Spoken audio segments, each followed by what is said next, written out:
Hello everybody, today we are going to make this controller clean and functioning like when it was new.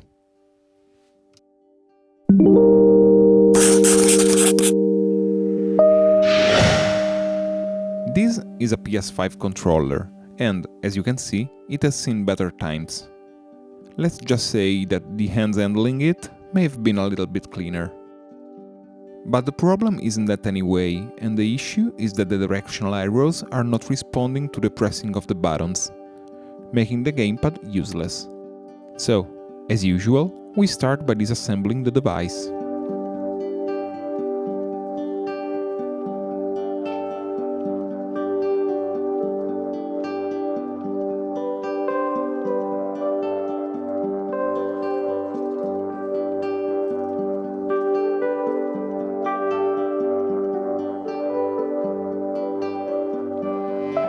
I found very interesting the fact that 2 of the 4 screws were hidden under the black covers that clip in place, and the other 2 under the R1 and L1 buttons, making it seem like it has no screws.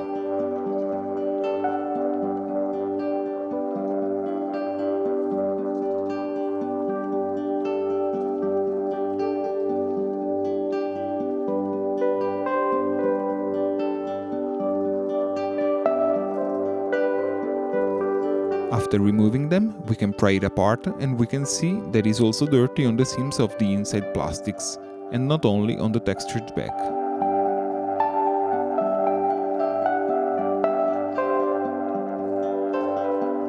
We're finally inside, and we can proceed to remove the battery, detach all the connectors to the main board, desolder the cables of the rumble motors, and, finally, remove the main board from the housing.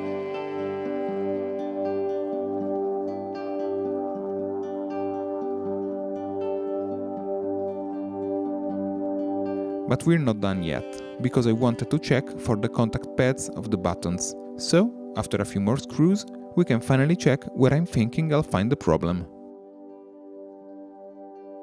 This flex circuit is made by those circles that are conductive and are divided in half. When a button is pressed, the circuit is closed and the input is registered. The way this signal is transmitted to the logic board is via these pads that are pressured in place by the case.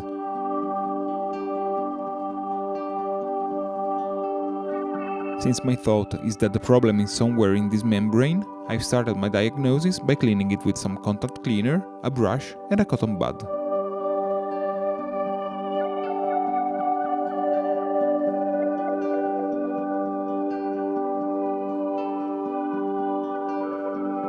While reassembling the controller, I spotted a bit of corrosion right on the connection pads on the board, and that raised the doubt that the gamepad was somehow in contact with a liquid, that the liquid made a bit of corrosion and thus making some buttons not working. So I've cleaned the board and the joystick as well, since I was in there, and then put everything together as little as possible to test it.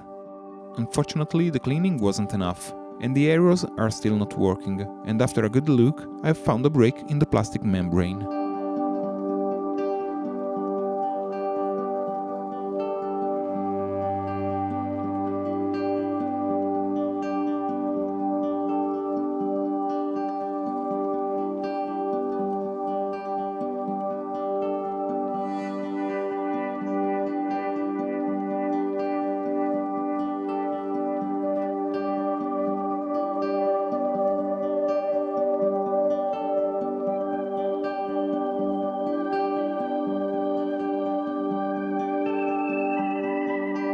At this point, I had the brilliant idea to try and restore it, so I've scraped the top layer of the mask with a fiberglass pen, and I've tried to draw the pads myself with a conductive ink, and following a scheme on my phone.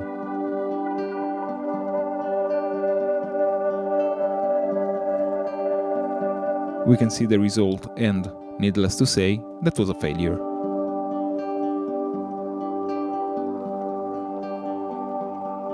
I've later discovered that the pen that I was using was way too harsh for this type of mask and is better for PCBs, not this thin flex one. I've tried it anyway because the conductive layer was corroded, and it was worth the try, since I couldn't break it any more than it already was. After this attempt, I've took the safest and better road. I've bought the replacement part and I've reassembled the bare minimum to test it.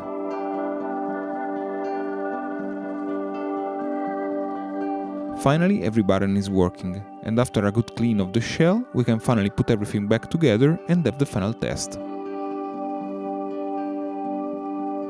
All in all, it wasn't a difficult repair, and even if I wasn't able to repair the original flat circuit, it was worth the try. What's important is that we've cleaned it inside out and brought it back to a useful state.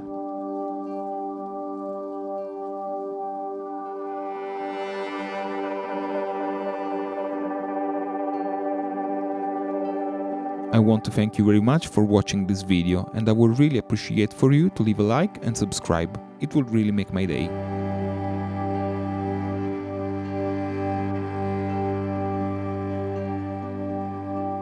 I'm Leo and I'll see you next time, but in the meanwhile, remember to keep things alive.